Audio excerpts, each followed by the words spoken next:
don't ever really use the word luck. I'm trying to beat everybody everywhere I go so I can shake hands before you, so I can meet somebody before you. I'm doing a job interview to be a barista at Starbucks. I'm still coming in there like I'm interviewing for a $1 million job. Still going to probably wear a suit. I'm going to make sure that there's nothing on the table for you to deny me this opportunity. But while people perceive that as luck, it is being hyper prepared. So it's not luck. It's all these micro interactions and thoughts and preparation that lead all pathways to your desired outcome most of the time. Whether it's getting a parking space, whether it's getting the job, whether it's getting the girl you want. If you're constantly thinking about it and you ran the scenario, it's more than likely to emerge in your direction. Pretty much just roll right into it. Thank you for coming, first of all. Really, really, really appreciate it. I know you're busy. I also know you don't love to drive. You're coming from Boca. Yeah. How long have you been living in Boca? So I operate out of Boca. Our corporate headquarters is in Boca, but I actually live in Parkland, which is kind of connected to it on the west. So literally, if you looked on the other side of the Everglades from right where we are, that's where I live. Mm-hmm. But I've been there for a few years. We were in Boca before, and we've been in business just about 10 years. We incorporated in May of 2014. Okay. So yeah. Where did all this start? Like, I want to go back to, day one. Did you know you were going to be an entrepreneur from day one? I'm talking childhood. Were you selling lemonade? Were you doing like, how was your childhood, and how did that shape you into where you are today? So I didn't know that I was going to be an entrepreneur when I was a kid, but my mom always tells me, she's like, because I used to get in trouble a lot. I was always getting in trouble, since the day I was born. And my mom was always worried, and then we'd go to her family, and she'd always be like, well, how's Carlton doing? They'd be like, I don't know, this kid's out of control. I was adopted too, so like, you don't know what stock I come from. You always hear these crazy stories.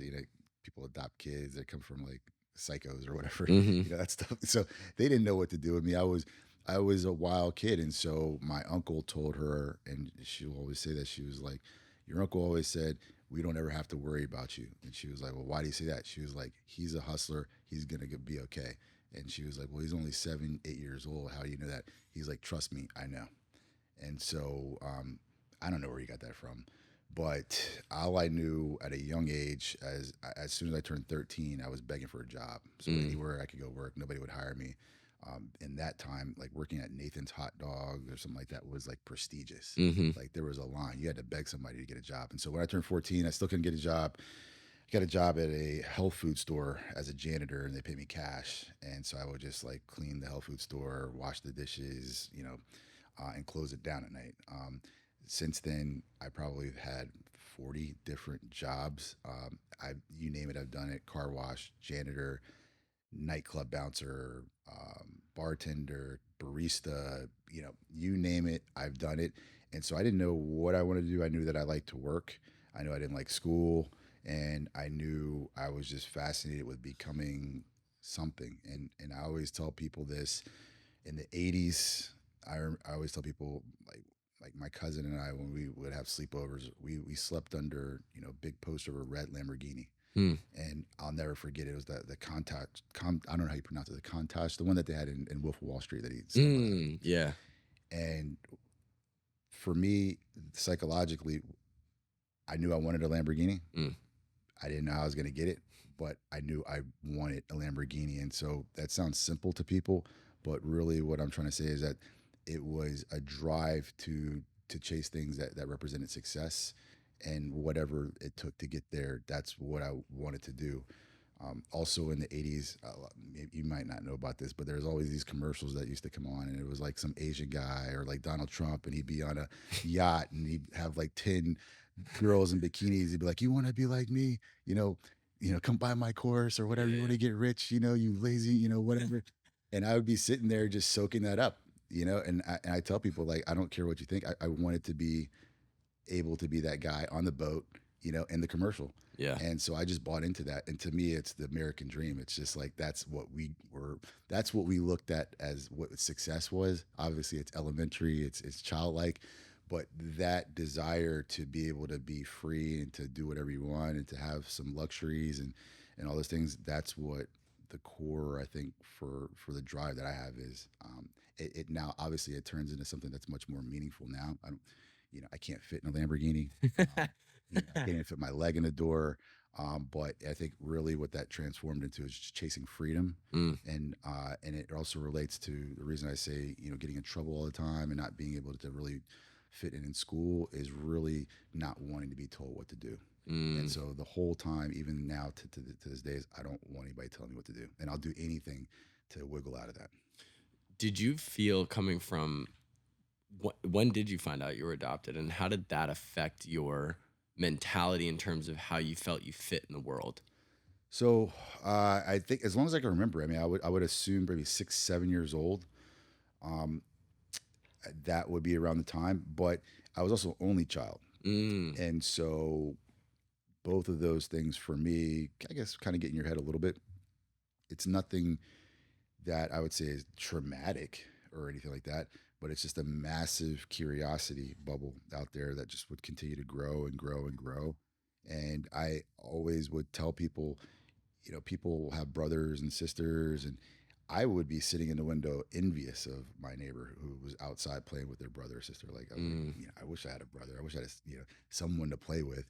And so in that time, I spent a lot of time with myself and being creative and making war scenes with little action figures or just stuff like that. And so, but that curiosity was always there. I had great parents who adopted me, but that curiosity never left. And so, uh, I don't think it impacted me in a negative way.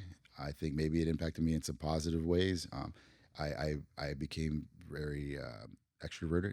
mm, I always wanted to make friends. Always wanted to hang out with people because when I go home, it's like it's just me. And mm. so I don't think it was a problem, but it was always something in the back of my head where I was like, well, what else is out there? Where do you come from? What do you look like? What are these things? And that was about it. Other than that, I mean, I had a great upbringing with my parents, and but it was just something that's in the background. I can imagine. I'm also an only child, so I relate 100% when you go home at the end of. I was asking my mom at 7 or 8, just because I believe I had so much time to myself. I was like, "Who am I? Right. Who is?" You ask such existential questions Yeah. because you have so much time Yeah. to just be in your own head, and it's one of the. I call it a blessing, and then same for me. I went out. I had to meet people. You had to build social outside of your core function at home. Yeah. When I you never thought about that before. Actually, who knows what spending all that time alone actually does for you if it's not destructive. I never thought about that before. And now that you said that, there was a lot of time of just maybe laying back and just thinking to yourself, there's nothing to do. It's raining outside. I've already played with the toys. Like, yeah, I guess maybe it causes some deep thought, maybe some deep introspection. I never thought about that before. So, because I think there's a lot of I think what we miss in especially today's reality is we miss that time alone. That doesn't absolutely. exist. And so when Absolutely. you're growing up in a pattern of always having to just sit with yourself and sit with your thoughts, that's where the creativity comes from. What am I pursuing? You talk about it being a simple sign of wealth. I disagree completely because it's the lifestyle of the rich and famous. It's like we think about this all the time. I watched MTV Cribs, and yes, my young brain is looking at that and being like, of course, that's what I want. Of course, I want that lifestyle. But when you get older, that chief aim doesn't necessarily change because you want the freedom of the Lambo. You want the Right. freedom of all those types of Right. things. When you started transitioning from all these different jobs, when did you have a moment? Did you have a story where you're like, fuck it, I don't work for people anymore. I don't want to do this anymore? Yeah. So it happened twice. It happened one time after the financial crisis in 08, 09. And so I was decimated at that time. I had about 23 homes. I was rehabbing half of them, renting out the rest, preparing to acquire more, setting up a great system for doing all this. And then, right when that happened, I lost my job in the bank. My wife lost her job with the state agency she was working for within 2 weeks of each other. Then, while this is happening, I went to a Mexican restaurant and I was having a margarita in the middle of the day for lunch because I was just like a little down.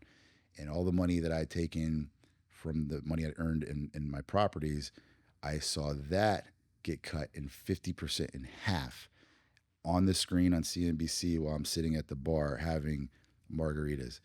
And I'm just like, oh my God. And prior to this, I'd had some clients commit suicide. People are coming in, clearing out their safe deposit box. I mean, this was like a crisis. Mm. And so I was like, damn, dude. And so I got it. I took a break for a second. I had to go file bankruptcy.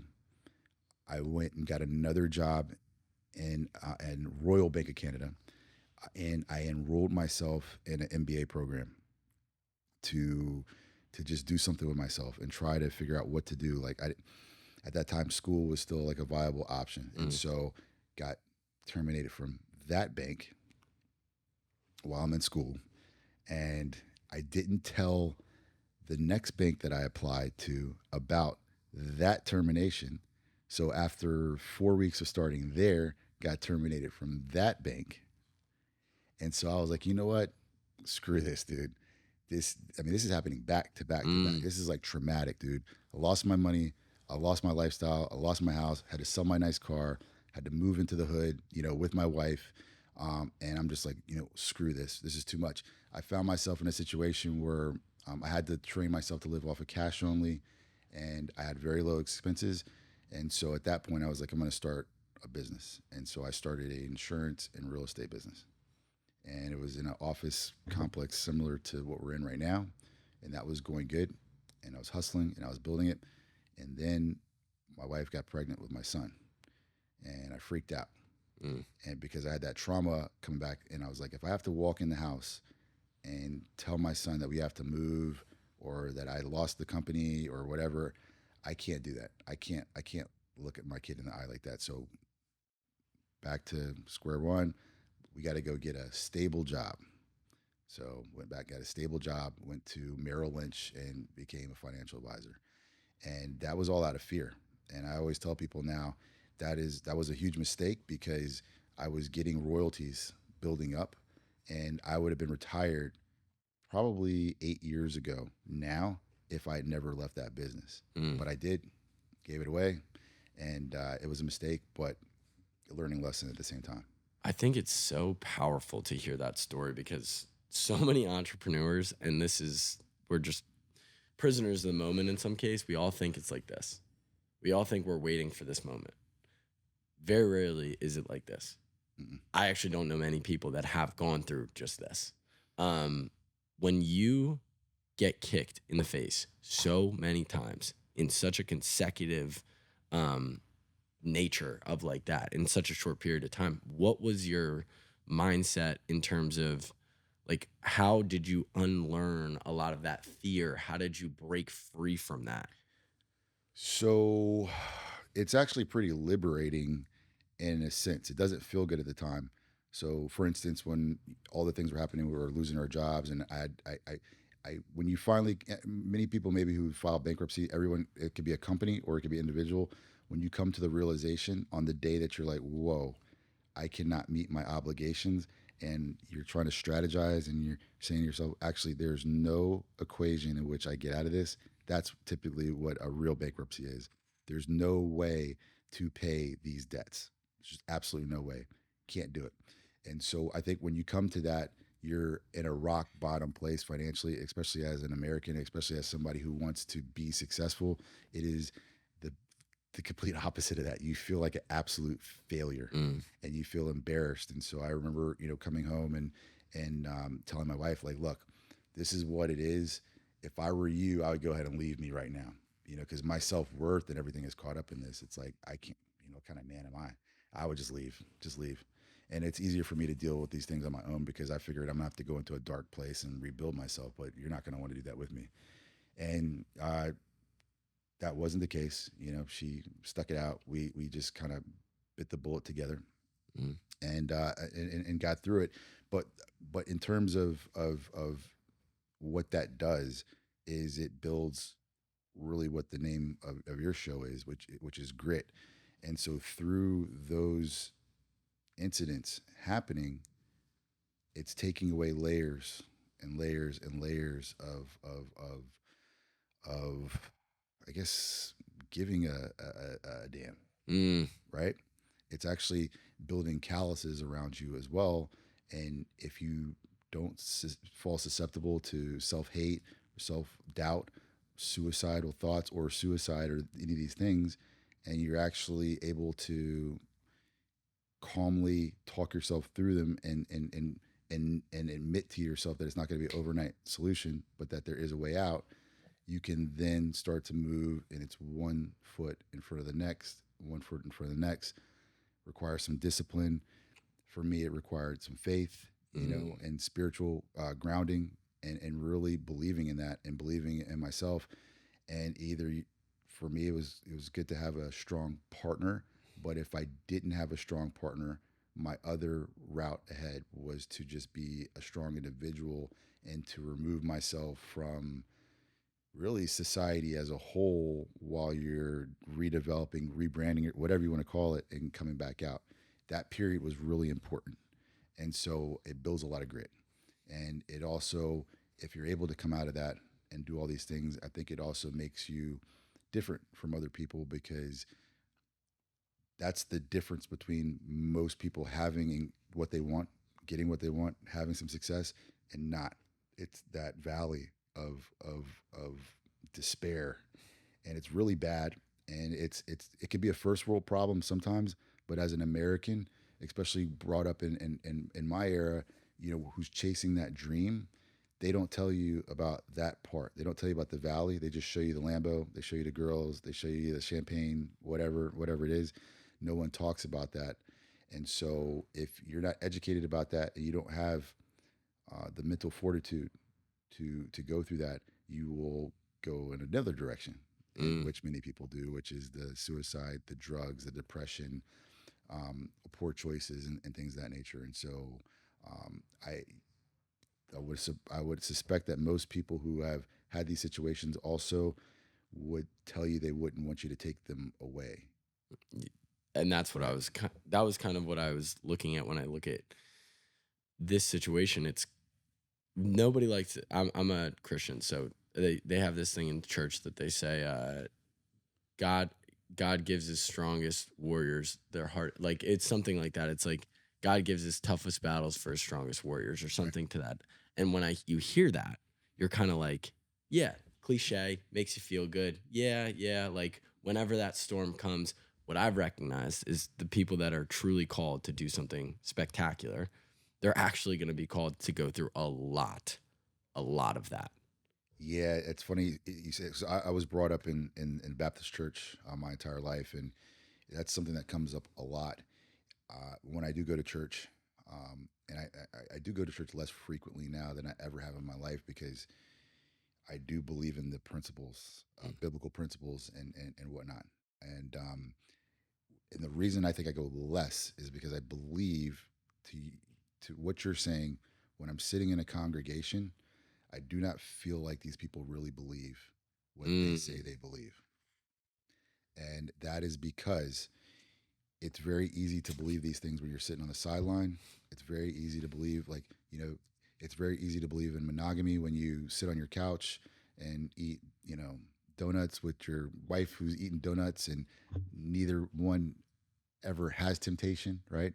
Because nobody really, nobody wants you, say, like, what I'm saying? Yeah. So it's easy to pass judgment on people when they're making mistakes, but you don't try anything. And it's easy to praise, but at the same time, you're not taking any risks, so you never have to go through, or you're never even able to understand any of these biblical principles, right? Because the truth of the matter is what you're saying. I've seen it time and time again. No one can prepare you for these things. So your worst moment may look different than my worst moment in terms of what's painful for you. Mhm. And that's what you're going to have to face. What I have to face is different. Right? It might not bother me. And so I haven't seen a way around that. Mm.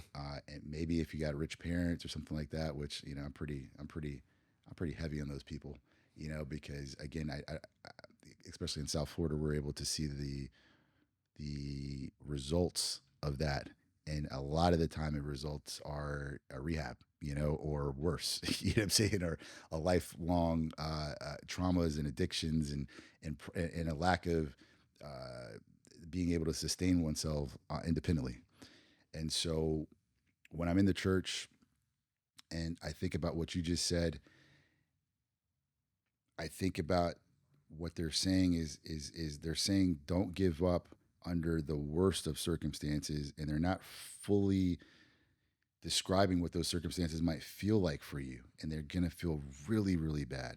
And if you choose to be depressed in these times, if you choose to give up in these times, if you choose to give up on your faith in these times, then you're also giving up on having a shot at all these things that you want, which again goes into the title of your podcast, and which is again why a lot of people who have been through these things have a difficult time relating, communicating, or being around people who don't think like this, because their thought process is really like a toxic dilution to your way of life, your thought process, your mindset, all of these things. And so you kind of have to, I would assume many people will have to kind of keep these people away, because their outlook on life is if you accepted and adopted their outlook on life, you would never take another step, you know. I can remember when I was 15, my dad had passed away from leukemia, and I hadn't gone through anything in my life at that point. Like, you're 15, like you're kind of just, you don't and again, I was in the congregation every Sunday, going, believing. And I remember when that happened, and I had a conversation with the pastor, and I go, how, like, what, why, if God is this almighty being, if God is this person that does this, why the hell would this happen? Why would this get taken from me? And I was in this horrible, horrible mindset of just like, there's no way that this can be real. And he goes, what do you think faith is? What do you think what do you think faith actually is? You think that faith is when everything's good, you're like, yeah, God, thank you, thank you. You think that's what it is? No, it's when this type of scenario hits you, when you lose 4 jobs in a matter of a few weeks, you know what I mean? Like, when you go through these unimaginable circumstances, where that's where your faith is. That's Yeah. where faith is tested. That's where faith is built. And it's a muscle. If you don't use it, Yes. Yeah. I agree with you completely. And even now, I'm 44 years old. I'm learning more and more about that. I'm developing also a wider range of understanding of this as well, because I think for you to have faith, you brought up losing a loved one, losing a parent. I mean, that's some pretty heavy stuff, but it also, in order for you to have that faith, it also depends on what you believe is going on here, and what you believe is going on the other side of here, and whether or not you believe that you're going to go black, dark, no feeling, no nothing, or you believe and are able to visualize and kind of conceptualize that there's something on the other side of this, and it's not probably a white stairway to a golden gate. It is probably something much more complex than that. But if you're looking at it on both sides and able to kind of just delineate what you think is going on, I think it can actually help you build a stronger faith. And that's what's helping me build a stronger faith right now, is that I do believe truly that there's something on the other side of this that is not a pearly gate, and it is not a pit of fire, but it is something much different. And I think it has something to do with the acts that we're doing here, and your the peace that you either do have or you don't have inside while you're in this consciousness. I think all these things, I think many people are already living in their own hell, and I think many people are also living in their own preparation for heaven, which the only thing that the human mind can't conceptualize is you not being here. If you think about it, it's the only thing that you cannot write on paper. You can't. Your brain is not even able to imagine that. It's impossible. And so, if that's the case, I feel like people really need to be conscious of what they're doing here, and to really try to make sure that they're not operating in a hell, or which is like just chaos and trauma and anxiety and depression and all these. That's a hell. You're in you're kind of in what they describe to be hell.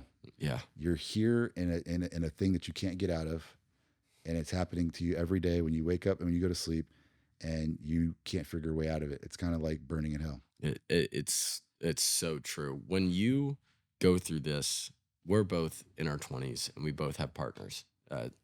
Basically, I don't call her my girlfriend, and we talk about it. It's like not it's not boyfriend girlfriend. This is a life partner, and when we're ready to graduate to marriage and things like that, we will. It's so interesting to me that you settled in to the reality when everything was hitting the fan. You said, just as a single, as an only child would, we're used to being alone, and we sit there and we say, okay, if I got to go through this again, I will. What has that built from a foundational perspective in your relationship since this? Relationship with my wife. Yes. So, great question. It's interesting because I have this relationship in both my wife and my business. People don't understand it because a lot of time people, if you knew me outside of this and before, I like to have a lot of fun. I like to party. I don't fit into the lines.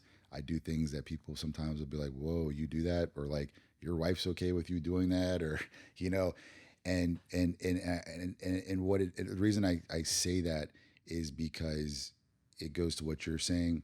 Not perfect. My wife's not perfect, but we do have a strong partnership, and we are very capable if we get together on whatever the task is on being very effective together and handling whatever the situation is. It could be a physical fight, and I have a lot high confidence in my wife getting my back and causing some damage. It could be protecting our children in a sense of maybe um, people mistreating them, whether it's in school, teachers, whatever, misguiding them, whatever it is. If we come together, it's going to be a problem. If we come together in business, which we haven't, other than the fact that she's supported me and I support her in her career, you don't want that either because we're aligned. We have one goal. A lot of it's also aligned with our children, and we can trust each other in terms of she knows that I care about her, and I like if I always tell people if I left a bag of money, $2 billion in cash, with my wife and told her to meet me in 30 days, there's no way you can convince me that she's not going to be there in 30 days, and vice versa. No matter anything else that's going on, no matter whatever flaws I have, I'm going to be there with the bag in 30 days. I think she knows that. There's no way you can convince her otherwise. I have the same situation in my business, and with the team that we've grown the business with. Our superpower is the ability to operate when everything is burning. This whole freaking building could be burning, and our team would be like, "Okay, you go to that corner, put out the fire. You go do this. You go call 911. I'm gonna sit here and make sure everybody gets out." Like it's gonna be like that, and that comes from the questions you asking before about what does this do for you. It builds a massive callus, and it also allows you to sit calm and draw from the last time the shit hit the fan, and then it's like the Matrix, right? Like, what does that guy do? He like slows everything down. He's like bullets out of the way, karate chop over here. That's what they're talking about. It's like laser focused vision and just really being able to see through the BS and operate. And that's something I'm very proud of having and developing. And that's something I really try to press upon my children and anybody I care about to always go the hard way. Because, man, if you look at the masses now more than any time before, there's a lot of things you can get away with and a lot of things you can do now that you could never do in the past because people are so weak, so fragile to the point that they can't take a verbal incident that they don't like. Might, who knows? Somebody might jump off a bridge because you made them cry that day. It's real. And we see this all the time. And so that's a superpower, having mental toughness, fortitude, having some grit. All these things are superpowers that you can leverage against other people, whether they have more money than you, whether they appear to be bigger and stronger than you, whatever the circumstances is. If you have that, you can really wield that to your advantage now more than any time before. Perspective. I think that's what it comes down to. I talk about this a lot with, our team. Crisis management. Nobody likes crisis management. Hate it. Nobody likes to sit there and recently in December, we had to sit down with my co-founder Ryan and my other co-founder Jace. We're sitting there and we have this conversation. We go, okay, what happens if one of us gets sick, right? And we're incapacitated and we can't be towards a business. No, why would we be having this conversation? Well, because we know life ain't, life ain't sweet. It's whenever it's great, chances are there's a storm on the other side. And we have this conversation. It was like, okay, if this happens, that happens, this happens. What happened a week ago? We had some news with one of our co-founders, and it's going to lead us to having to go to the crisis plan. That creates being able to have the perspective that shit can happen and being okay with that reality and being grateful for when times are great and when times are bad. When, for you, especially in this new business, because you guys recently just came through an exit, what was a moment in your new transition starting in 2014 when you had those crisis moments, and how did your team battle through it? So many. Yeah, it's really important what you're talking about, because a lot of people, I don't think, understand that mindset that you just had, that if things are going really, really well, and people get so drunk off that, man. They get so drunk. And I'm so afraid of those people being close to me, because, and then same vice versa, they don't like my attitude and demeanor around those things either sometimes, because I'm sitting there like, no, this shit's about to hit the fan over here. This is about to happen. They're like, why are you being negative? I'm not being negative. I've had a really good life. But the reason why I'm able to still be here and stay ahead of the curve is because I want the information prior. I want to be ready prior. Like, I got bug out bags in all my cars. I got stuff in all my cars. Yep. You know, kids think I'm crazy. I've seen crazy, bro. You know, I was in DC for 9/11, you know what I'm saying? I saw Pentagon on fire, you know, and it turned into a military state. Like, I wasn't watching that on TV. I've seen that. You couldn't imagine that, dude. Stuff happens. I've seen, you know, crisis happen, whether it's street crime or global events. Stuff happens and it never stops.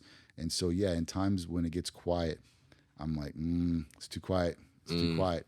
We don't have to be paranoid to the point of debilitation, but we need to keep in the back of our head some form of preparedness. You know, it's the golden rule in the Boy Scouts, you know, always be prepared. I'm pretty sure Navy SEALs and everybody else have the same standard. There's a reason for that. And so back to our business, I always tell people, no rich parents, no investors. We started our business with $75,000. The cost of our business to open right now is approximately $650,000 on average right now. So that's all we had for our build out, for our operations, for everything. It went out the window really quickly. We ran out of money. And so we started our business and funded our business with credit cards. Then when they found out that we were swiping our credit cards through our merchant, we got banned. So I was on a shared account with my parents with an Amex since 1977. Cut my parents' card account, cut mine, 1977, because they saw that I was running money through our merchant to pay for orders and inventory. So we lost that. We're a new business. I'm still coming out of bankruptcy. My partner has great credit. What the hell are we going to do? We got staff. We've never missed a payroll in 9 years.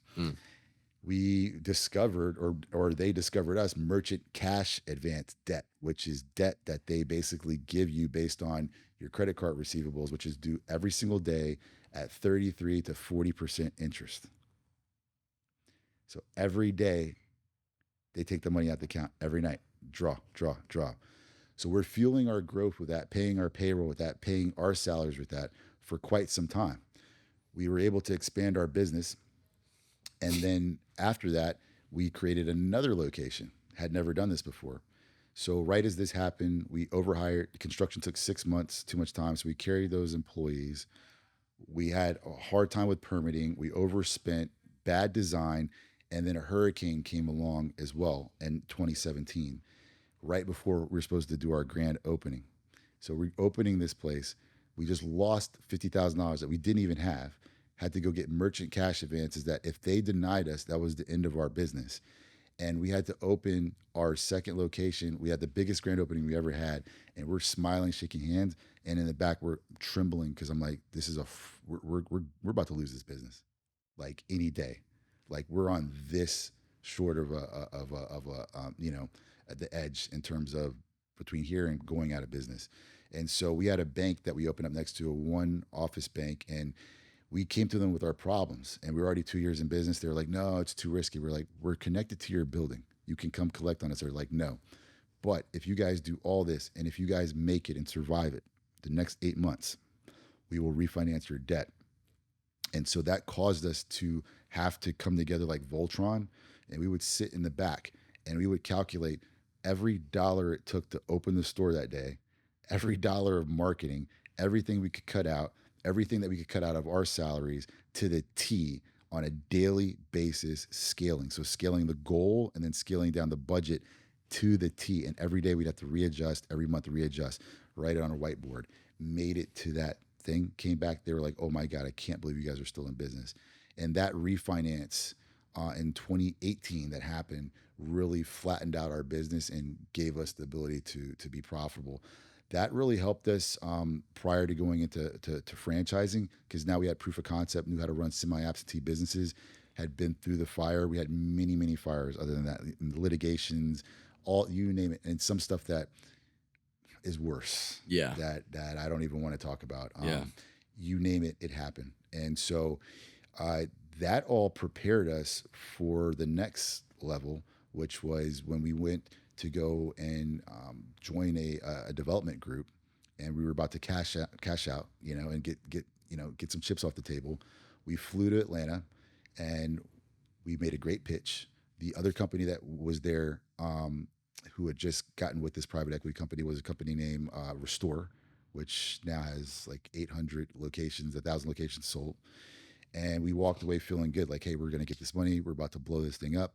As we're getting ready to go back, my partner's like, you really believe this, that all these countries like shutting down airports and people wearing masks and all that? You think that's a big deal? I'm like, I don't know. Nah, dude, it's not a big deal. Trump said it's not a big deal. It's not a big deal, dude. Next thing you know, we're in the airport, dude. Flights are canceling, and we're seeing all these people with masks, and we're coming back from Atlanta, and we're like, oh my God. We're like, is this really happening? We went from good times, January, Kobe Bryant died. We're in Atlanta. We're about to get paid, to empty airports. And by the time we touched back down, we got an order from the state saying, you guys have to close your business. And we're like, oh, God, I thought I was about to be a millionaire in a few months. And now I'm closing my business. What are we going to do?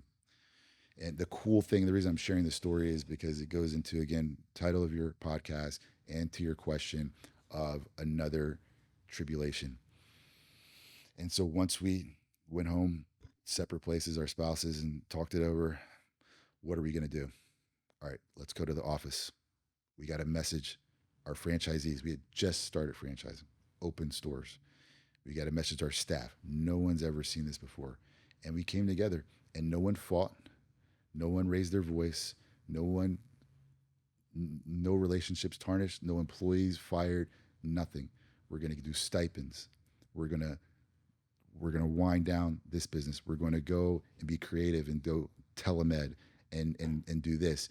And we actually kept profitability throughout that time and created a massive demand for when that order was stopped and we could open up.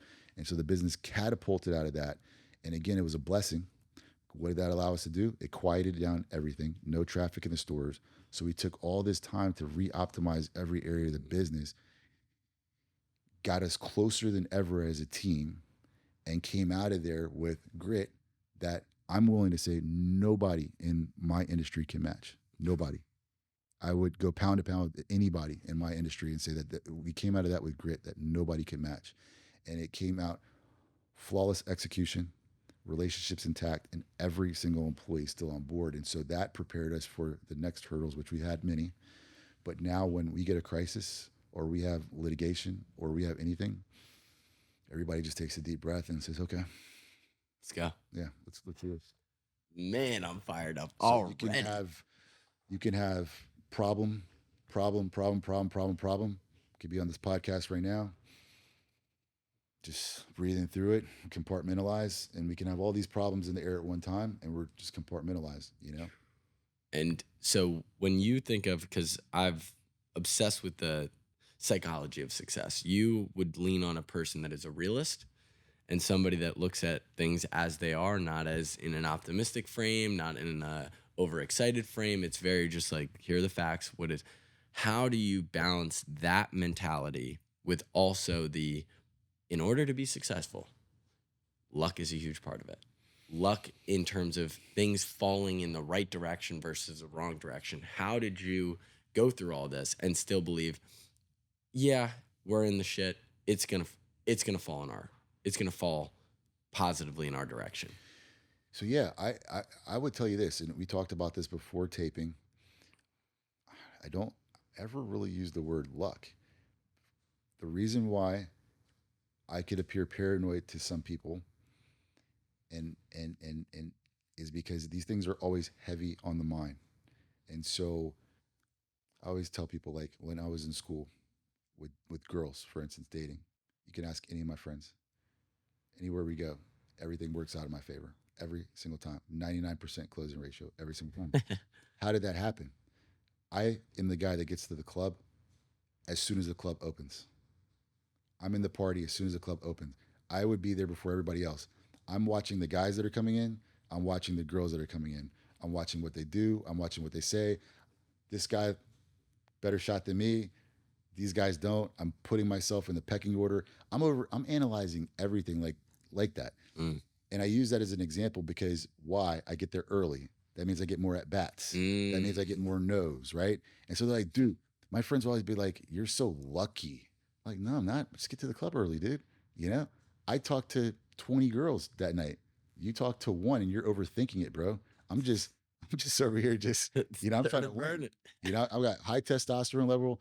Chances are we're either going to get in a fight or we're gonna meet somebody. Like something has to happen here tonight. You know what I'm saying? Like that's the energy. You know? And maybe I don't know. Maybe guys don't understand that these days. But I mean, we were just full on testosterone, aggressive, ready to go. And so it's placing that level of thought into everything that we do. Right. So if I get anywhere, I'm trying to beat everybody everywhere I go. I want to get there before you, so I can shake hands before you. So I can meet somebody before you. I'm going to a job interview. It's not that maybe it's to be a barista at Starbucks. I'm still coming in there like I'm interviewing for $1 million job. I'm still going to probably wear a suit. I'm going to shave. I'm going to make sure that there's nothing on the table for you to deny me this opportunity if I can control it, right? And so while people perceive that as luck, it is being hyper prepared, right? So maybe there's a crisis. Maybe we're in a concert and you got stomped in a stampede, and I was fine.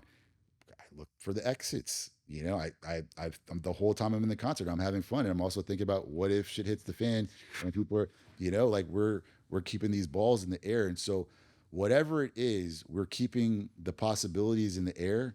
And so if I've already thought about something, let's just say something morbid, right? We're in a board meeting, and I already thought about what if a disgruntled employee comes in here, bro. I'm sitting somewhere I can get out. Yep. It's You may true. think that's crazy, right? But hey, I'm on the news talking about, damn, this is really sad that happened, but I got out. It wasn't you're really lucky to get out of here, certain. No, as sick as it may sound, I kind of thought about something like that happening. It's like why military guys and intelligence people always tell you to sit with, facing the door. It's little things like that. People think that's crazy, dude. When you tell me something like that, I'm writing it down. I'm doing it for the rest of my life. So it's not luck. It's all these micro interactions and thoughts and preparation that lead all pathways to your desired outcome most of the time.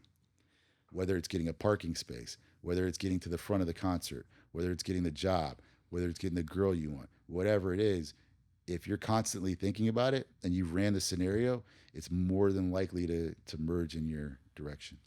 What you just kind of laid out to me, which I love. Like, first of all, everything, we're going to go down the rabbit hole of bug out. I want to go down that rabbit hole because I myself literally had a conversation with my girlfriend's dad yesterday. There's all this stuff coming out about the energy system. And So you've done that research, right? So I get on the phone with If I gave you my phone right now, you're literally gonna see 1,000 ads for generators on my phone right now, bro. legit. So I'm having this conversation with my girlfriend's dad yesterday, and I'm like, this is gonna sound crazy. This is gonna sound like I'm paranoid and da da da. This, how are we gonna deal with this? How are we gonna manage this? Where am I going? Where's Jordan going? Where, like, all these different scenarios. And he goes, hey man, you sound kind of anxious. And I'm like, you don't understand. I'm calm. Like, my brain is calm. The fact that I'm thinking about these things, yeah, like that, you could judge it, you could whatever, but I'm gonna be ready, and so is my team, and so is everybody else. But I want to, before we go there, I want to go into what you're talking about in terms of luck. And I just recently watched Nick Saban documentary, and one of my biggest takeaways from it is this is a guy that's won 6 national championships, is more decorated, and he says, detach from the outcome, fall in love with the process. Again, cliche, we've heard it all before. You are a process-driven individual, just by the sounds of it. What's our process? What's our plan? How do you balance outcome dependency versus process dependent? It's funny that you say that because maybe a couple of my team members would probably say I'm the opposite of process person. I want other people to follow the process and to make the process happen. My process looks like chaos. Yeah. My process is to generate what you might perceive as luck by creating a high amount of volume with a lot of intensity. So therefore, I'm basically cheating all the time. I'm flooding the drawing bucket with my name. If you see what I'm saying? Yeah. Right? Yep. And so while others may be like analyzing a strategic relationship, one business plan that I'm gonna give to this one person and put all of these eggs in their basket, I'm like, I don't trust anything. I don't trust any process. I'm gonna meet 1,000 people while you're meeting 5 people, right? I'm gonna place it so that no matter what, someone's gonna pick this name out of the hat. And that's my process for everything. It's chaotic.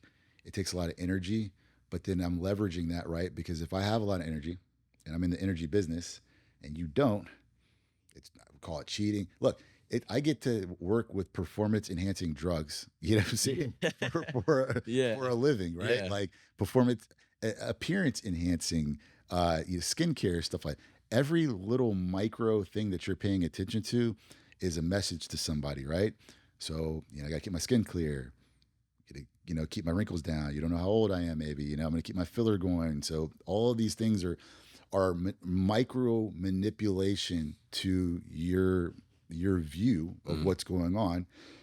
If I have high energy, that's going to appear to be kind of unique to somebody, right? In a day and age where everyone's eating like crap and lazy and sitting on the couch. I mean, for people who are working out, that is another form of leverage in getting lucky, getting successful in a process. And so my process is to keep myself as prepared as possible for any opportunity that I get and to create as many at bats as possible for opportunity. So if I'm ready for opportunity and I'm creating a wave of opportunity, somehow, some way, I'm gonna, by chance, and what's gonna look like luck, what's gonna look like luck was well thought out in the past.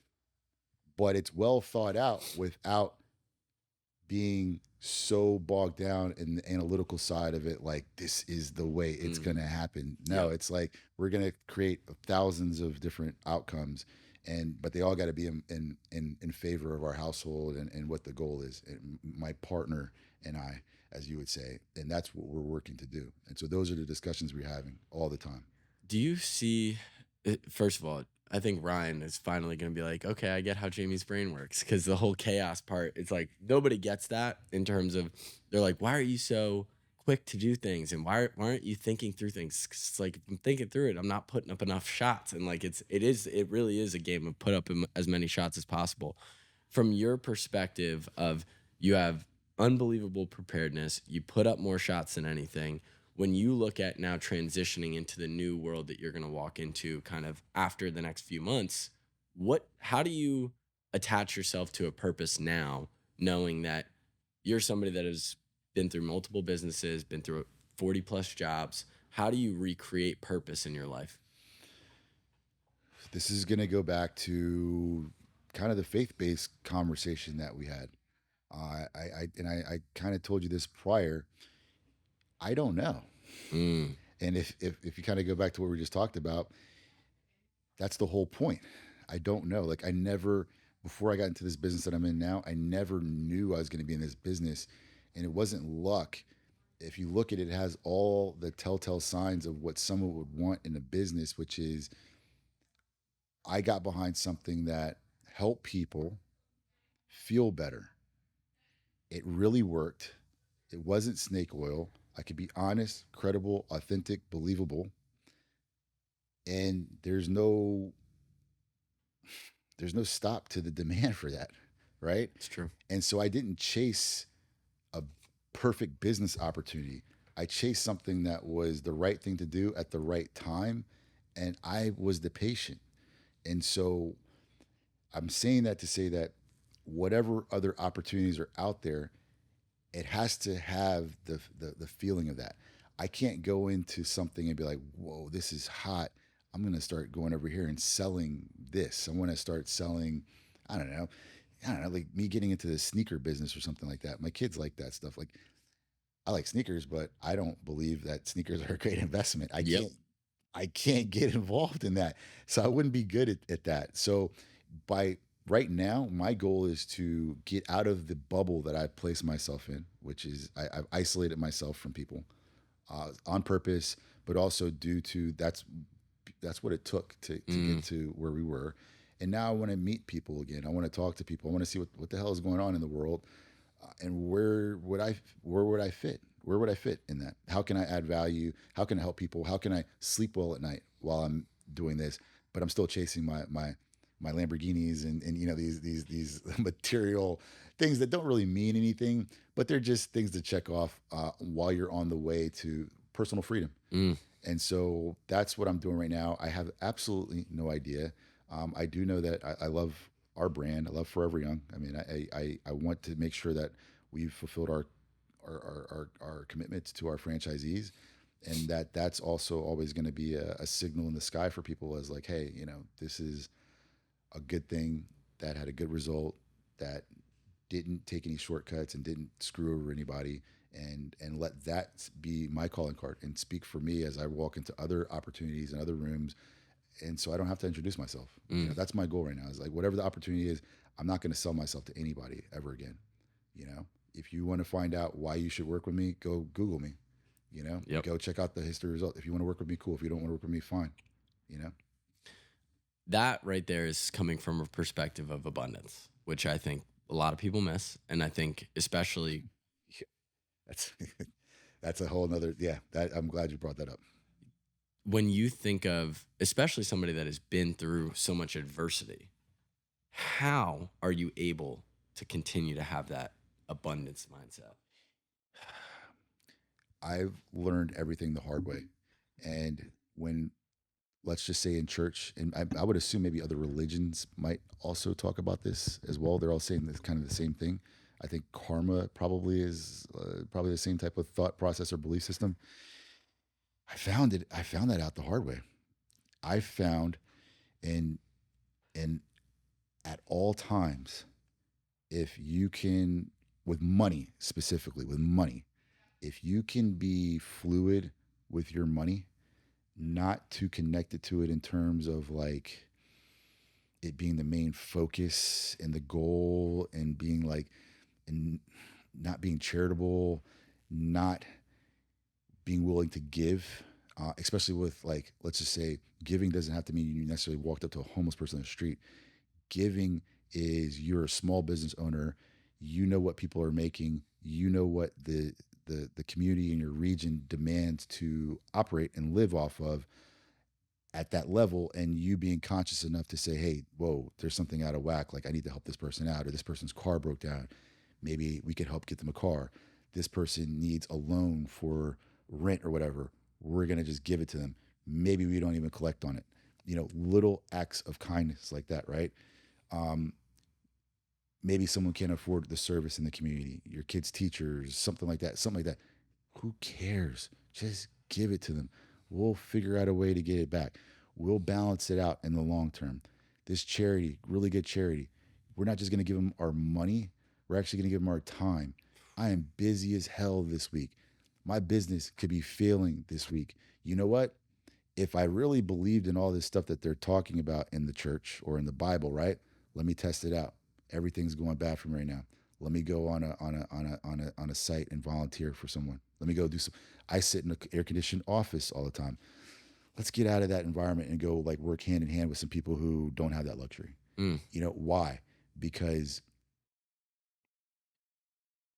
that is actually what you're studying in these situations, right? You want to test out this abundance mindset. You want to test out karma. You want to test these things out.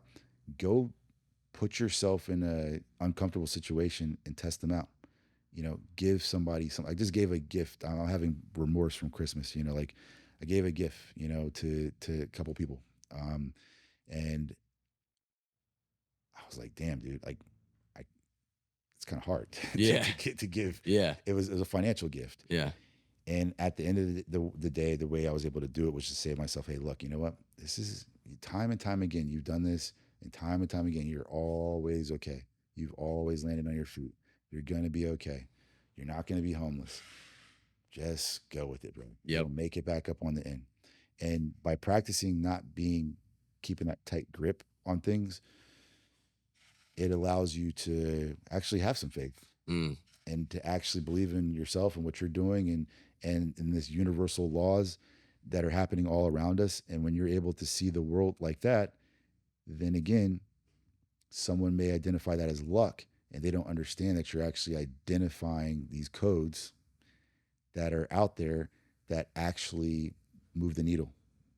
exactly. And when you're tapped into that, again, it appears like everything's always going your way and people don't understand that. And it's not because you're lucky, it's because you're just really being faithful in terms of giving it a shot, Mm, right?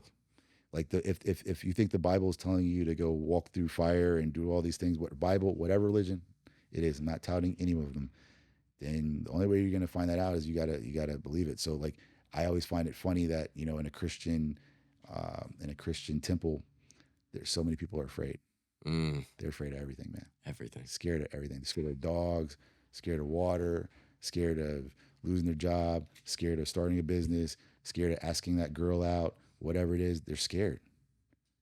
That is contrary to to the basis of what it is your belief system's supposed to be. And so at the end of the day, we have to work on that. And not perfect, but you can't be as scared as many people are and claim to be a Christian or a Muslim or whatever it is. Or anything. Yeah. Just tell yourself that, like, and I'm not attacking you because look, I don't go around touting that, you know, but I think there's some biblical principles that are undeniable. And if we believe in those, we have to lean into them. You got to trust the process. Mm. And if you don't, you're not going to get the result. You good, bro?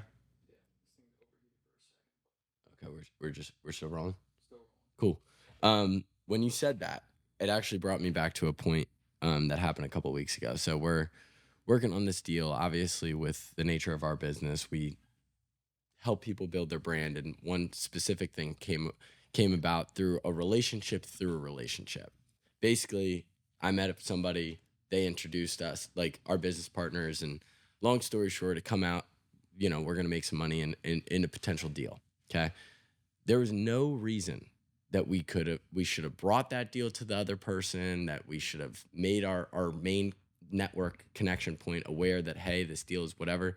And I'm sitting with my business partner and we're talking about it, and I was like, yeah, I mean, it was great money, and it would have really helped. It would have changed, not changed our lives by any means, but I go, something is telling me deep in my heart that this isn't supposed to be ours, that we're supposed to share this with, our main network point. And I literally said, I said, look, I don't care. I'm not going to live with skeletons in my closet. I'm not going to let a small amount of money right now potentially sacrifice a ton of money down the road. And I think it's this exchange of, yeah, it's uncomfortable right now. We just said no to a sum of money that most people would be like, you're stupid. Why would you do that? Take it, run, whatever. I'm like, no, I'm trusting my process. I'm trusting the faith that I have, the values that I built, the values that we hold as a company. And you know what? If I end up being a dummy and I missed out on all the money, whatever, because I'm living my life the right way. Right. And that's what I think we miss in this society right now. You're right, but most people don't want to test that. It's Mhm. scary. You have to have a strong belief system and be rooted in something to do that. And it's weird because when I had been out of the church for a while and I moved to South Florida and I saw the church that I attend driving down the highway and I was like, what is that place? I just went. And it turned out that my business partner, who I just met as well, happened to go there too, which was a weird coincidence. And I started going there as I went into isolation and started building out the business process. And I went into isolation. I stopped drinking. I was going to church, and there was so many principles there that went into the basis of our business. And I tell people when we started our business, I think we were making like $250 a pay period, man, $250 a pay period, and I was scared to death, man. And there were, I handle the finances for the business, and the cash deposits and all this kind of stuff. Bro, I'm going home. Bro, I'm in the negative, dude. I'm in the negative.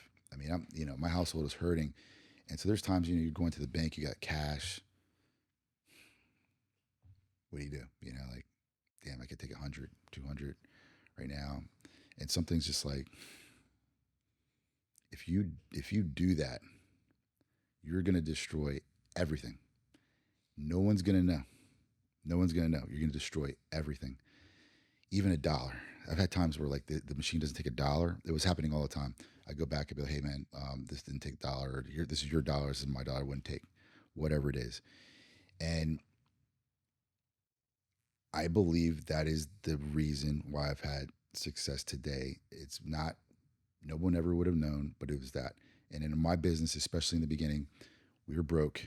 And in the lab side of our business, they were making massive amounts of money. So all these labs were making millions of dollars off of us. Mm. Me and my partner, first $200 every couple of weeks, then 500, then 1,000, whatever. At no point were we ever, into this day, have we ever made as much as the lab.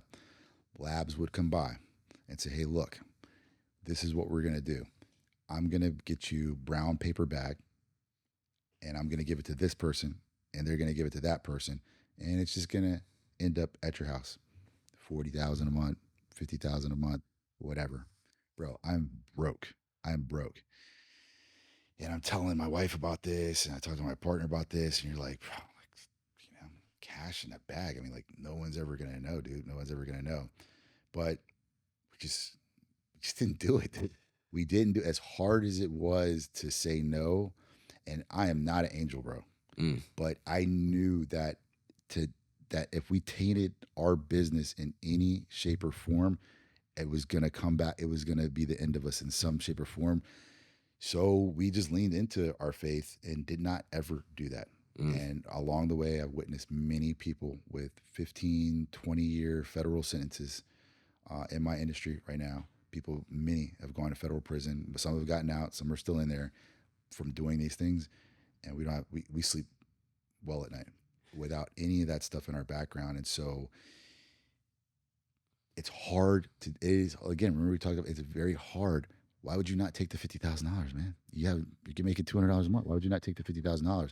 You have to be able to be paranoid enough and to think, not on on a real life level, a spiritual level. Okay, all these spiritual sources are telling me I shouldn't do this for some reason, and then all these federal sources are telling me I shouldn't do this. You got to believe them, like that you shouldn't do it. And we didn't do it. And I think it's paid off a lot. It's very difficult for people to do it. It's very difficult for young people to understand this. And I didn't understand it when I was young. And I tell people I didn't really have a conscience until I was about 25, 27 years old. I would do anything. I didn't care. Anything. Didn't care. I would have, if I was 25, I would have taken the money. Mm. But then I was never given an opportunity at 25 to do this. So there's this dichotomy that you have to balance between understanding that you can't let opportunities walk all over you, but you also have to be in the right mindset to receive the blessings that come through. You have to be in the right mindset. You can't be in this shelled off. Like, I've seen people make incredible amounts of money, right? But mentally, the path to get there was treacherous, and they screwed a lot of people over, and they messed with, they caused a lot of havoc for their own personal gain. Now, do they still have millions of dollars in the bank? Yeah. But do they have to go to litigations 24/7? Do they have people coming after their head every single day? Do they have to look over their shoulder every 20 minutes because they're not sure if that was the guy that they stole that money from? For me, being 24, and this is where 24-year-olds literally just can't wrap their head around it, it's not worth it. I don't care how much money I make. The most valuable asset I currently possess at 24 years old is my reputation, which easier than money, can just be torn to shreds overnight. Like you said, it's a very difficult concept for people to understand. It's the most important. It's the most important, and that's the currency. That is the currency. But I don't know how you break through to people that are your age. I'm trying to break that through to my children right now. It is the most important currency. I tell people all the time, I will slow pay a corporate entity all day if I have to. Now, I don't do that, but if I have to, I will. I could give a damn. If you don't have a face, I don't care. But my my reputation with people that I come in contact with, I can never allow you to have leverage on me telling people that I screwed you over, that I took your money, that something didn't go right, and then have this perception that every time you get with Carlton, something goes wrong. Hell no, dude. I'd rather give you your money back. I don't want to partner with you. I cannot afford that. And so that's something I have a great source of pride in, is that go find me somebody that told me, or that's going to tell you that I screwed them over. Go find them. Find them, please. Please. I mean, you're going to publicize this. Find them. And let's see where they are. Yeah. Because it doesn't happen. Yeah. I'd rather not. I just rather not. And yes, I witnessed people around me, especially in Boca and Parkland and Miami, who have made millions of dollars. And it was really hard to watch them drive by in their multiple exotics and see that they just bought a house on the water and all this stuff. And you're just like, what's wrong with me, dude? Like, what are you doing? It sucks. Yeah. But it's a fact. It's a fact of life. It's a universal law. And people your age, I think, want it quicker than ever before. And it's a trap, because the one thing I can guarantee everybody who's watching this, I haven't met anybody who got it quick, man. I haven't. I really haven't. And in South Florida, especially, there's this image of like, it's 12 o'clock. I'm driving down the street in my Ferrari, going to have my nice lunch, and with my big watch on, and my next meeting, dude, every like multi-millionaire dude that I know that's got like cash in the bank, assets, they are busy as hell inside. They're inside. Oh, yeah. They don't have time. Can't respond to you typically quickly on text. They're busy. Real business looks real. Fake businesses, these guys try to sell you a dream. I haven't seen it. It's a get rich quick scheme. It's like, yeah, all right. We live in the agency space. So as you can imagine, we are unbelievably saturated. It's an unbelievably saturated industry. It's probably the worst time to be in it because of the increased demand for people going there. And I told the guys, I was like, look, there's going to be a lot of opportunities for us to make a lot of easy money, right? For instance, I had a consultant come and look at our company, and they're like, why the hell do you guys have so much overhead? You guys are an agency. You guys know what that means, right? You're supposed to make high cap. And I go, here's the thing. I could go open up a coaching thing. I could go sell this thing. I could go sell this bullshit. I could go mass market myself and put myself like to the front and bring all these people in. I know how to change people's lives. I know the process. And guess what? It does not involve a coach. It involves owning all of these different functions of what we do, owning them under our own roof, and applying that to people. And guess what? Is it the most profitable? No. Is it the easiest? Hell no. Is there way more headaches? Of course. But give me that 10 times out of 10 than building this $100K a month agency or this $250,000 a month agency that everybody touts all over social media. I know those guys. Guess what? They show you the revenue number in month 6, And then they don't show you the revenue number 6 months later because guess what? Your roll off was so unbelievably huge because you did a mass market push. Oh, yeah. Selling people, not the hardest thing in the world to do. Selling people on a dream isn't the hardest thing in the world to do. Fulfilling that dream, that's where I put us up against anybody. Bring it. Because guess what? We're going the long way. You can't find us on, we don't even have a website. You know how many business guys are like, what the hell are you doing? I'm not sitting here saying that you shouldn't have a website. We need a website, but Right. it's the last thing on our priority because I know we got people in the pipeline right now that need their lives changed. If that's the case, we better get to work because everything else, I would rather us have an interaction and you go, hey, these guys are legit or whatever, than you find me on social media when you leave here being like, hey, we'll guarantee you all this. I think we're in a world, and this is going to be a great transition. Young men, young women, they're looking for the easiest route. They're looking for the cheapest way, the quickest way to success. And it's not really built like that. Transitions me into talking about where we're at in the state of men. We are lowest testosterone's posted year over year.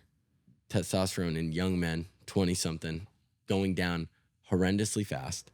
You have just this complete culture of Lord knows what, kind of taking the power out of men. You guys at Forever Young are doing a lot of different things. This is a huge part of your personal mission and the company's personal mission.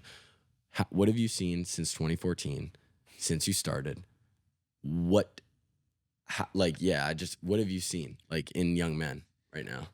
So always put the disclaimer out there. I'm not a doctor and I'm not a scientist. I am just a business guy who was a patient of hormone replacement therapy, changed my life, and I fell in love with the whole thing.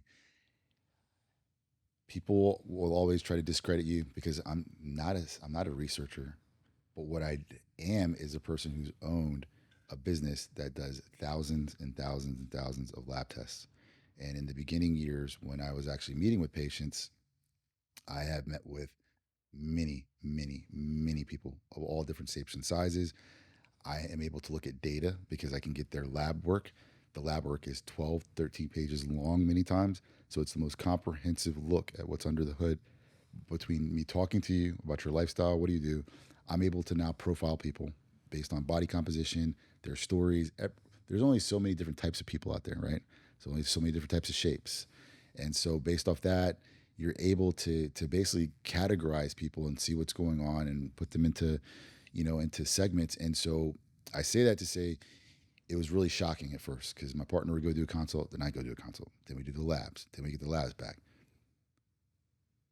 The information that you just stated is very scary because these guys are coming in, the young guys are coming in 300 testosterone levels, 200 testosterone levels, 400 testosterone levels. Meanwhile, if you tested organically a 70 or 80-year-old guy from that time, many of them had double the testosterone levels or much higher levels than people in your peer group. This is shown over and over and over again in women and men. I also look at the older women coming in, their low was higher than many of the women in their 20s and 30s when you're doing blood tests. Seeing this time and time again. I just did my daughter's blood work 2 days ago, came back, saw her number. Now, my wife's on therapy, but my wife's number is 4 times her number. My mother, who is 80 years old, her natural testosterone level is over 2 times her level organically. You can also say, okay, well, did these people do bodybuilding? Did they stunt their testosterone? Did they take, external testosterone and whatnot? Even though those people also suffer because they're messing with their, with the rhythm of their body, take those people out. There's something massively wrong that's happening. So basically, when people say built different, the youth today is built different, especially in the United States. And not in a good way. Not in a good way. So when people are giving characteristics of the youth that they're saying are negative and poor characteristics, it isn't just from the outside appearance and their assumption. And it's not like back in the day where old people were like, you guys are worthless and lazy, you hippies, and all this type of stuff. The hippies were 5 times stronger than the people today. Hippie will probably kick most of these guys' ass today, Yep. right? And so the other part about it is that also we are in an international city. So when you take data from people from Europe, Russia, China, South America, the Caribbean, what do you think that shows? The foods that we eat here are not legal in many of the places over there. The components, the chemicals, the preservatives, the meat, all these things. So they have double the hormone profile of many of the Americans as well. It's as simple as this. In America, everything is bigger, better, and whatnot. If you know anything about bodybuilding, the moment you start putting external testosterone, steroids, things of that nature, it disrupts your body's natural ability to produce these things.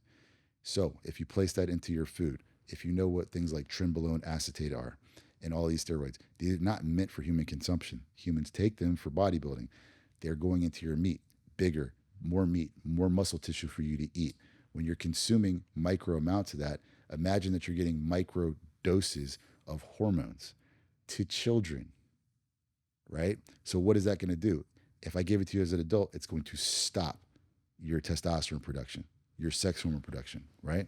So imagine you giving that to kids, and then along comes birth control on top of that to screw it up even more. You're giving these 12, 13-year-old girls that negative hormones in the food. So the kids' hormone production's coming on, then it's getting cut off. They go to steak dinner, gets cut off. On, off. This is my assumption based upon my limited knowledge of just common sense biology.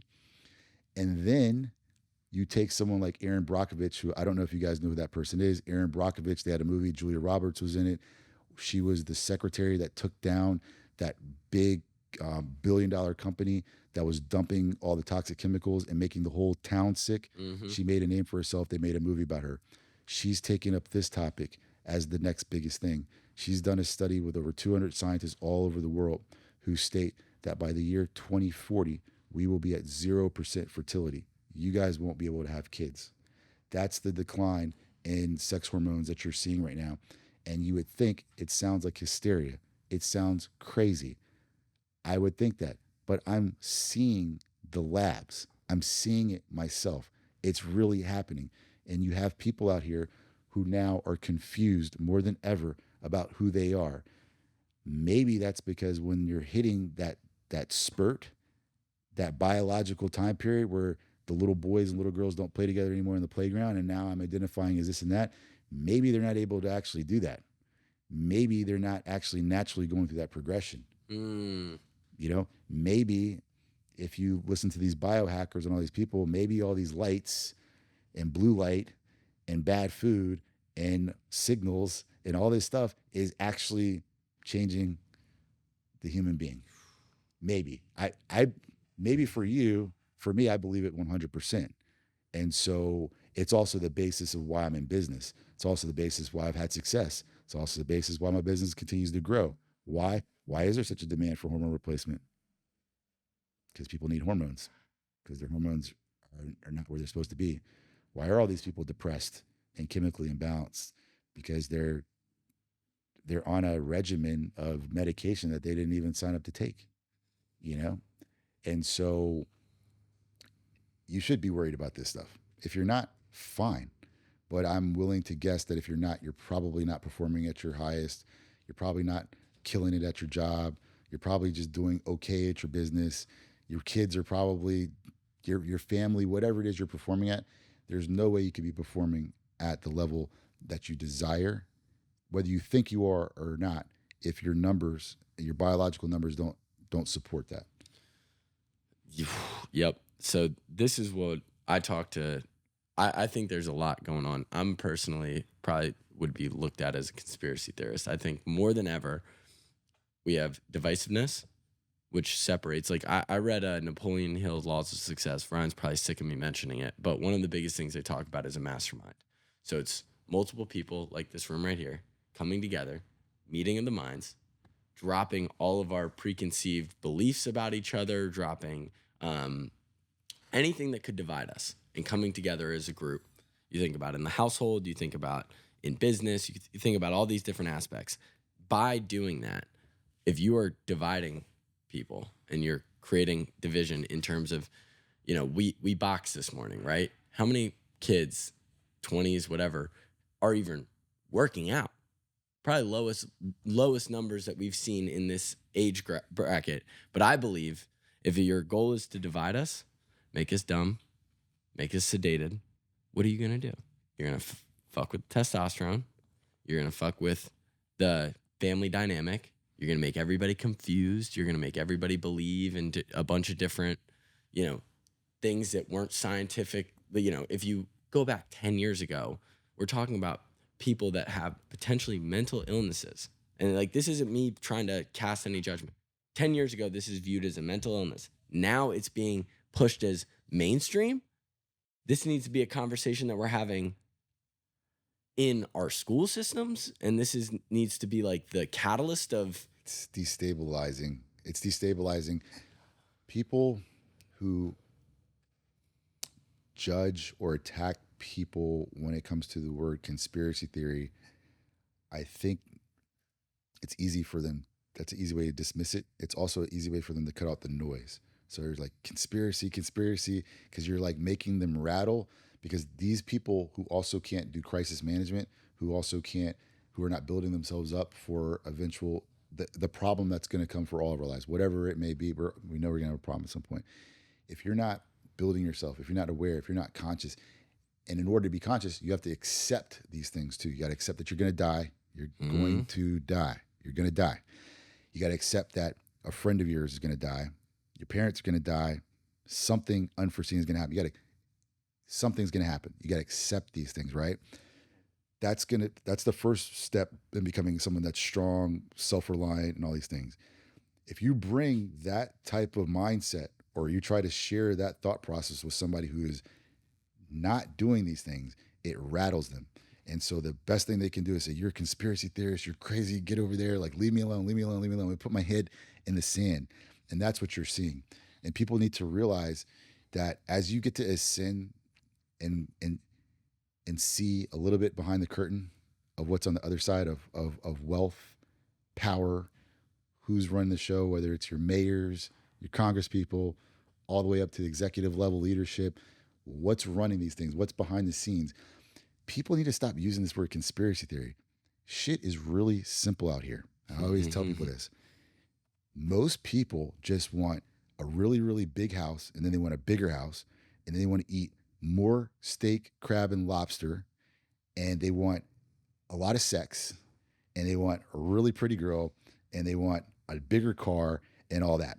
I'm telling you that to say that stop making it seem so complex, when actually what's happening a lot of time is people just preserving like they're in mini empires, right? And I could tell you this on a micro level myself. Think about it like this.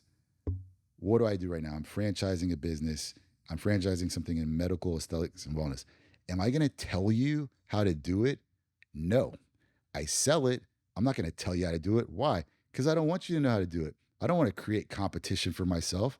I don't want you to like take away my way of life and my lifestyle and all that. I'm not going to share that with you. So I'm going to protect that. I'm not going to teach it to you in school. I'm not going to tell you that. Why would I do that? It's mine. You know what I'm saying? Like, this is my lane, and I want to protect and preserve my lane. It's not conspiracy. No, I'm not going to tell you that. No, I'm not going to teach you that. No, I'm not going to show you my books. No, I'm not going to show you how I did it. If you want to pay for it, I'll share it with you.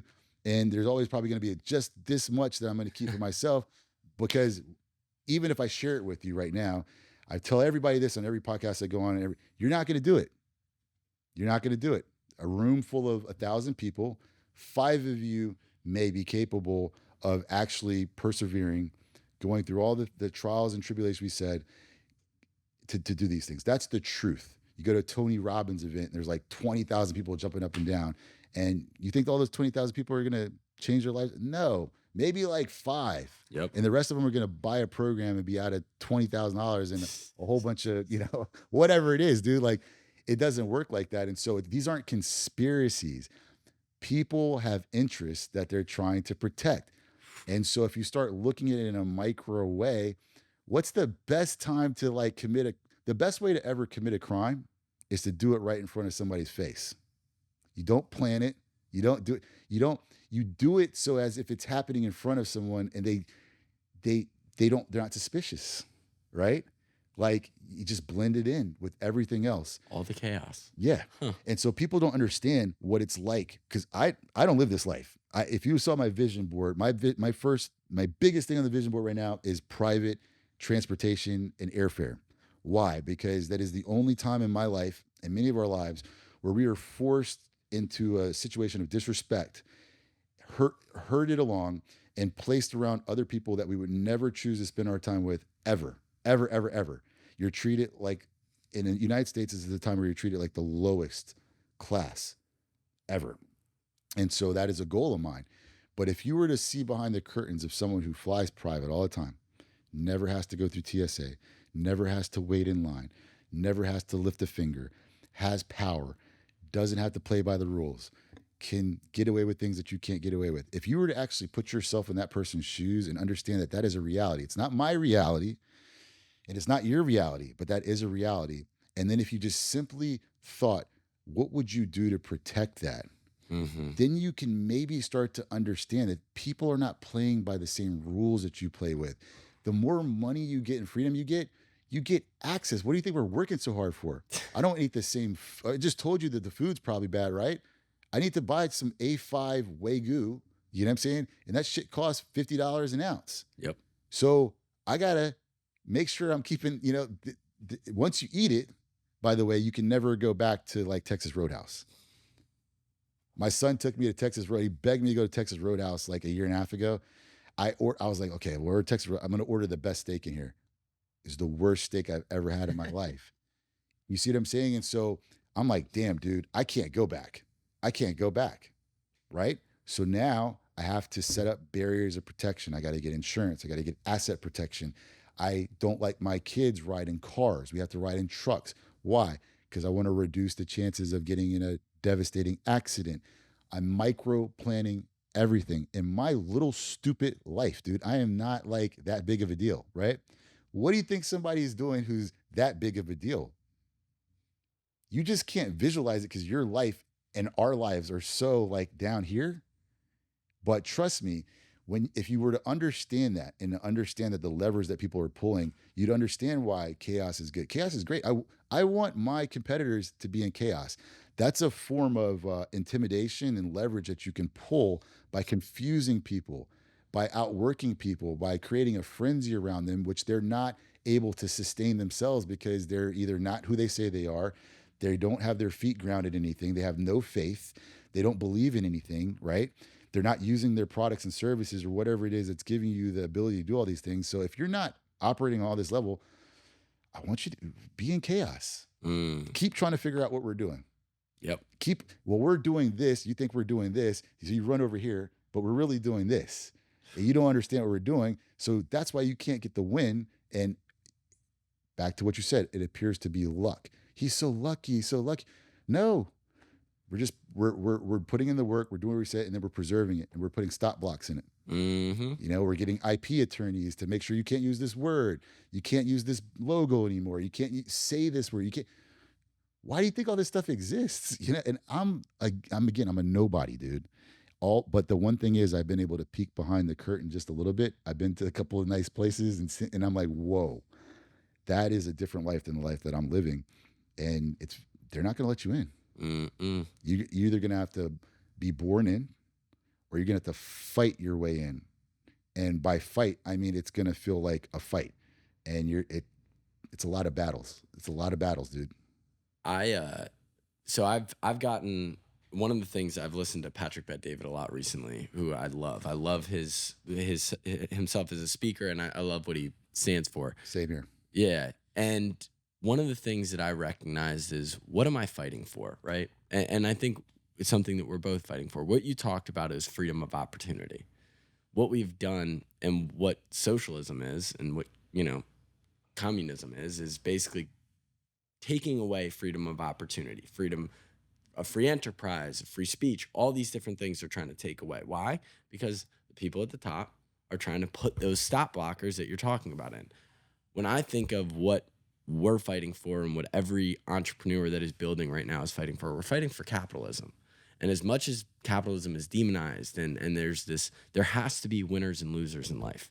There just has to be. Because if they're not, we're not living life. Like life doesn't, like that's not reality. So when I think of what Patrick Bet-David speaks about and what these things, it's free enterprise, free speech, and being able to have discussions like this that are going to be able to go up online and then be able to cause debate and conversation. And maybe I don't agree with your position, and maybe you don't agree with my position, and that's fine, because what I want to be able to do is have a conversation. Yes. And I want that if I'm better and if I can go and in my lane of business, if I invest in the process, if I have a better crisis management plan, if I've been through more shit, if I've gone through the ringer and come out the other side, I want to be able to beat you. I want to, because guess what? I deserve that. And that's what capitalism really is. Yeah, I agree. And I tell some people don't understand this all the time. I always tell people like, I want the Ku Klux Klan to have a platform. I want them to be able to speak. I want all of these groups to be able to speak. I want your neo-Nazi, speak, because that's actually the solution, right? In capitalism, right? And in politics. Say what you want to say. Does it work? Does the hate work? It doesn't work in universal law, by the way. It doesn't. Your way doesn't work. So let people see that. Put yourself on display. Share your ideas. Let's see if it works or not. In business, the same thing. If I don't believe in a lot of these initiatives right now that are brought up in terms of like the equity, inclusion, diversity, and all these things, not if you look at my company has every single part of the rainbow in it. Every single part. Asians, Indians, Pakistanis, Haitians, Jamaicans, Americans, people with visas, gay, straight, lesbian, you name it, all in there. The reason why they're all in there is because they were the best people for the job. Now, if you want to have a racist business, right? You want to have a racist business, and Keisha came in and she went to historically black college, and you don't want to give her an opportunity because she's black and you don't understand her. And then I hire her and she's like the best freaking thing ever and takes our company from here to here. So be it. Yeah. Right? We're going to see, and that goes into capitalism, right?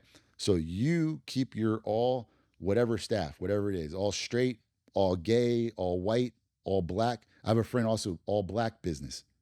Huge mistake. Like, bro, we don't want to just sell stuff to just black people. You know what I'm saying? Like, I want to sell stuff to people who want to buy my stuff, right? And so eventually, if you have poor mindset, if you are racist in business, if it's working for you, okay, cool, whatever. But along comes another company who has a big tent and a big tent of qualified people, we're going to beat you every time. And so I don't need to convince you that racism isn't the thing to do in business. My results are going to convince you that, and you're eventually going to say, hey, you know what? I think we need to change our business model here. You know, that's how you beat these type of things. And if you see in the past, in the 60s and 70s, you saw this with the Black Panther Party, where Black Panther Party actually got with, you know, white nationalists and people, you know, who were really into the Confederacy and all these things that were building alliances. And you saw what happened to the Black Panthers. They went and killed those guys. They killed and they stopped those alliances, because what's actually the truth is that we have more similarities than we don't. And they have to keep white people and black people, especially in this country, fighting over stupid stuff. White people and black people all hate the same people, right? And we all have terms for them in our culture. And they might be a different term in the white culture, a different term in the black culture. It's the same person, right? It's the same class level. It's the same problem. You're middle class white person, you have the same problems as a middle class black person. And when people are able to realize that, that is when the power is taken away. And that is very scary. And those are the people who always get killed. Unity. Yeah. Why would you, again, if we're thinking about the powers that be, why would they want to bring people together? Because there's unity and there's power in unity. Yeah. Like it's like in the prison. Any given time in a prison, you might have, like, let's say 30 guards, 30, maybe 25, 50 in a prison, maximum security prison. The whole reason they allow the prison culture to go on is because it self-regulates. So you have your Aryan Brotherhood, you have your Nation of Islam guys, you have blacks, whites, MS-13, whatever it is. They self-regulate. The guards play into that a lot of the time, so they allow them to have these sects. They run the jail. But what if they all actually came together one day in the yard and were like, "Hey, do you realize there's like 1,000 of us and there's only 30 of them, and we can tear down this fence and kick their ass and get out of here?" You would never have a prison again, right? That's a micro way of looking at what's going on right now. And if you don't understand prison culture, maybe you don't understand what I just said, but that is the truth. I have insight into that because I'm not going to get to it, but I have relationships in that industry. It that is how it regulates itself most of the time. And so it's the same thing in the United States. It's the same thing in a local government. You think that the military in the United States is going to just sit there and draw down on U.S. citizens, but the citizen is so afraid of the perceived power because they can't align themselves with each other, right? And so it's like, as long as I think that because you have a Trump flag, that you hate black people, you don't, it's on autopilot, dude. You're never going to come asking me, how is it that you just accumulated, like billions of dollars in wealth from us through government contracting and all this stuff, and you pay zero taxes? Like, no, like I'm over here hating you because you just waved a flag, right? It's easy. It's really easy. But small-minded people, if they start to talk about these things, it deteriorates the foundation that allows them to be comfortable and to just make it through. And then they got to start reaching for the little, antidepressant bottle or the Xanax because they can't take it, and that's what you're seeing out here. You cannot disturb people. You can't disturb a person's belief system, especially when it's built so strong. Because if someone would actually accept these things and accept that they had more control of their lives than they did, it would actually make them hold themselves accountable. And that's where the depression is, because they're like, they know that you're more capable. You're not supposed to be sitting on the couch all day. You're not supposed to be playing 10 hours of video games, eating Doritos and Red Bull. You're not supposed to be doing that. You know that. But we've given them the space because they're the protectors they're the barrier of chaos. Because that's why we had the pitchforks and things of that nature back in the day. People burning torches and pitchforks. And you hear a lot of people saying, I cannot believe that the people are not at that point right now, because with the amount of inflation that we're experiencing right now today, I don't know how anybody who's not a multimillionaire is really affording to live the old American lifestyle of some comfort, that they have a future, that they can retire, that they can take a vacation, all these things. I mean, they say inflation is single digits. It's not. It's double digits. It's double digits. It's crazy, man. It just doesn't make sense to me. So it's, for anybody who's listening, it's not a conspiracy theory. We need to change the word. It's just simply people don't understand. They're just limited in their ability to see beyond their own circumstance. They don't want the accountability. I think that's what everybody. If there's a real, are we good, by the way? Yeah. Okay. If the thing that I realize out of this whole thing is people don't want to be accountable for themselves. It's very painful to be accountable, but that's also where your success starts. And I don't know who started this awareness of accountability, but it was at that time of accepting that everything was my fault, and actually even some things that aren't. It was my fault just even for being in the room, even for being around you. You knew better. You knew better, bro. It's your fault. It's your fault. The way your kids end up, it's your fault. You gotta lose your kid because that's your fault, dude. That's your fault. That's your fault, man. You got fired from your job. The people don't like me there or whatever. It's your fault, man. Become more likable. Figure it out. Everything's our fault. And when you adopt that, it changes the way you operate. And it's a little painful at first, but then after you turn the curve, the success is your fault too. So you take credit for that too. Be like, yeah, this shit's successful because I did that shit. You know what I mean? Like I did this. This is successful because I chose not to do this. And also, when you take on a project and it fails, guys, this is my fault. I fucked up. I'm really sorry. I'm really sorry. And that it's so painful that you don't want to do it again. And that, in our business, like I think that was a level of expectation that was set. Like everybody was afraid to make a mistake, not because someone was going to do something to you, but it was like everybody like wanted to like nobody wanted to come and have that conversation. Like I just messed up, dude. I just lost this $5,000. I just, whatever it is. Nobody wants to have that conversation. Yeah. I think there's always going to be, I think never before in this world of life that there's been a better ability for savages to really poke their head out. People that want to take accountability. Dana White said this. He's like, oh, for guys like us, this shit's fucking easy.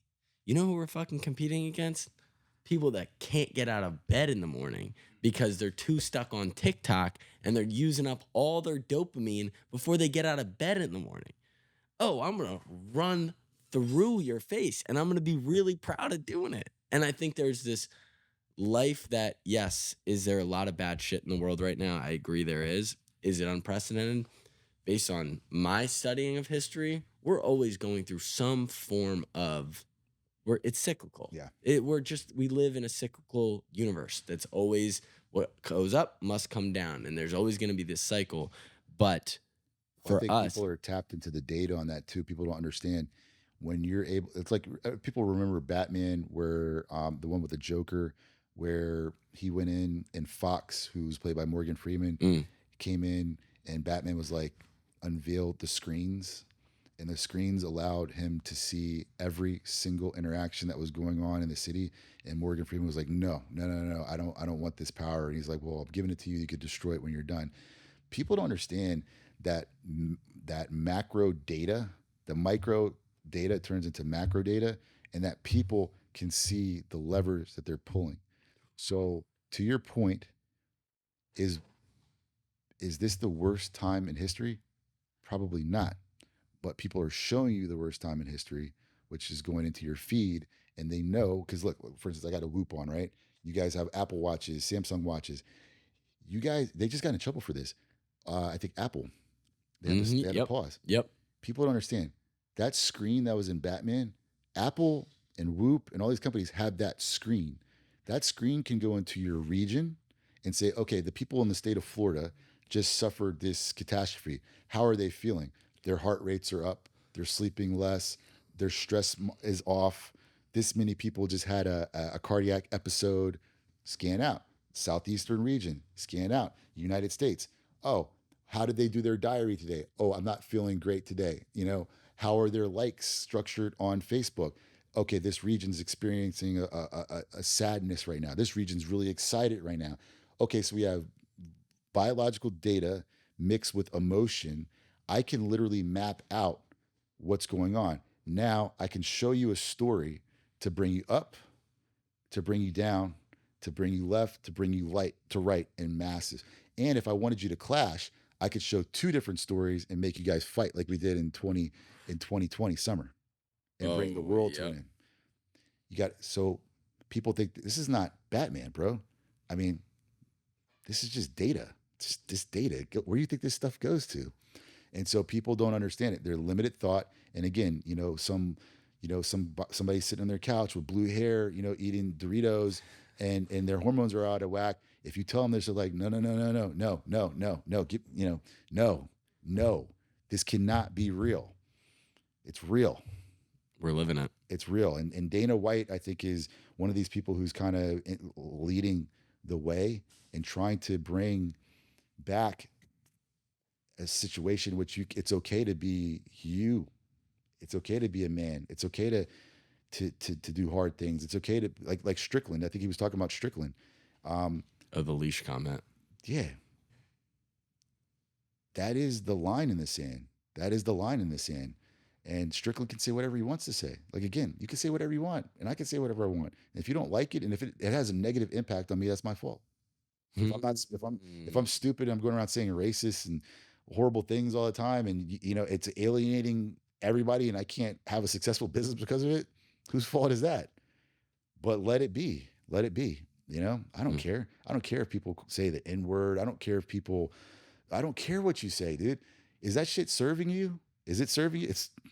Say it all you want. Say whatever you want about me. Let me see your P&L.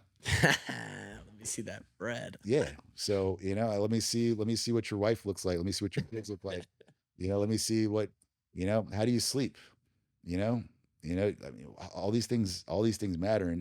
And so if you have confidence in yourself, which people may not want you to have confidence in yourself, you're not bothered as much by these things anymore. And then you're more effective, like you said. And I don't think, I think people are intimidated by that.